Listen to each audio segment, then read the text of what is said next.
Welcome back to Zeke1 Plays. I'm so glad that you've joined me today. Today we're going to be discussing this brand new game that has just been released for Switch 2 and plenty of other places, Hollow Knight Silksong.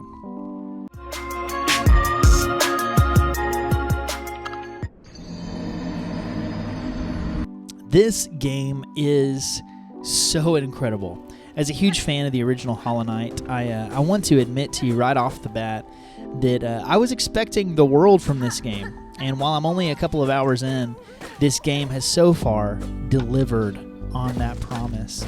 And I want to also make known a few things right off the bat. I've heard some people complaining about slow pace, right? And the fact that Hornet, the main character, does not move very fast. The movement seems limited, right?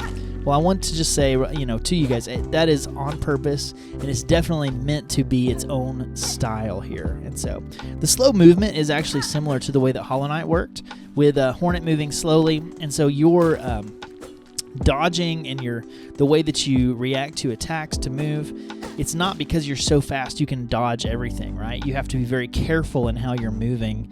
But I mean, the exploration is here.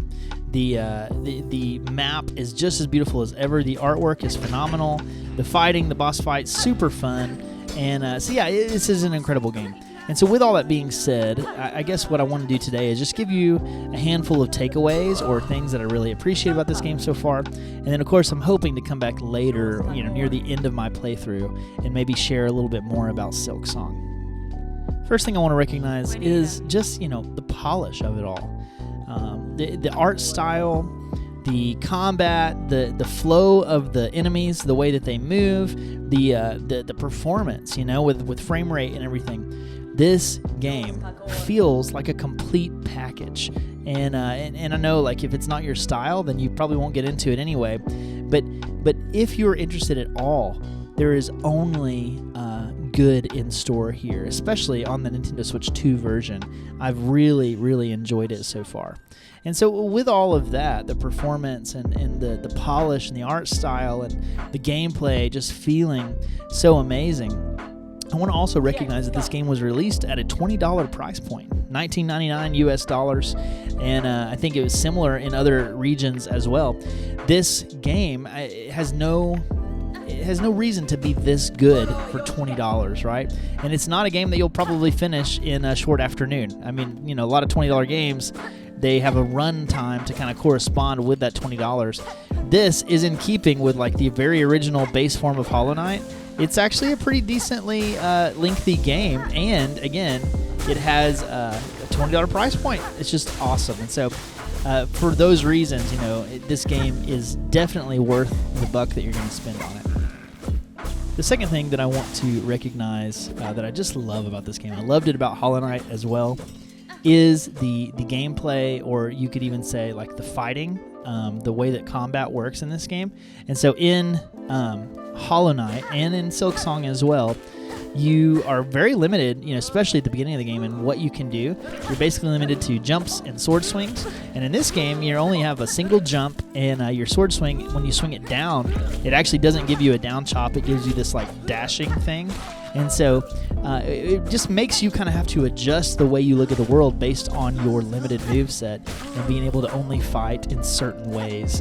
And so another thing about it too is that with this combat, every new enemy you come across has easily punishable things that they can do.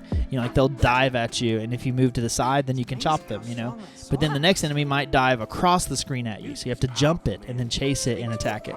And then the bosses work the same way. And so in that, like the combat, it always feels fair, and it always feels exciting, and like you're learning. And then after you've ran around an area for a little bit, like the combat becomes so intuitive because you're like, oh, I fought these guys, I know how they work, and you can roll through kind of like a guy that knows what's going on and take no damage. And it's super, super fun. And then finally, I also want to mention in this combat section the bosses. The bosses in this game. If you have any kind of concern or hold up, I want to tell you, the bosses do hold up. And actually, so far, the early bosses of this game, I think, are as good, if not better, than the early bosses of Hollow Knight.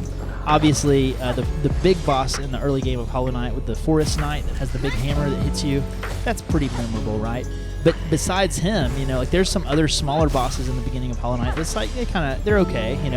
In this game, the 2 or 3 bosses I've fought so far have been incredible, and you've been seeing one of them on the screen here, the Bell Guardian or whatever his name is. Super fun, right? Especially for the early game, to give you the feeling of being able to master combat and do so well against him. It's super, super good time. And then the final thing I want to say about Hollow Knight Silksong is the, you could call it, the Metroidvania of it all. You could call it exploration. There's a lot of different words you can use for it, but it is so fun to be dropped into an isolated experience of a world where you have no idea what's going on, right? And this game captures that super well, just like the old Metroid games did, just like Metroid Dread did a couple of years ago, just like the old Castlevania games did. That's why it's called the genre that it is, Metroidvania.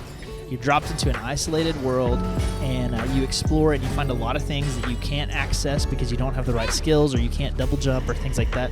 And then you run around the world finding upgrades and new abilities, and before the end of the game, you're able to access all of that hidden stuff that you've been looking for the whole game. And it's just so fun because you feel like your character's coming alive in a way, and also you feel like you're becoming a one-man army in a way that can just walk through the map, taking out everything that you see. This game is definitely a Metroidvania, and it definitely holds up super well in that genre, maybe even rising to like top 10 of all time in that genre. Now at the end of this video, I realize this has been a little bit of a gushing session about Hollow Knight Silksong, but it is an incredible game, and my ask to you is, if you have any interest at all, please give it a try. These guys who have made this game, Team Cherry, they're so cool, and they're awesome at game design, obviously. But in addition to all of that, like, they dropped this game for $20, and it's a full-length game that feels really good to play, and it'll last you quite a few hours. So give it a try, and drop in the comments below what you think about Hollow Knight Silksong so far, and I look forward to discussing the ending and more of the bosses with you as we get further into the game. Peace out.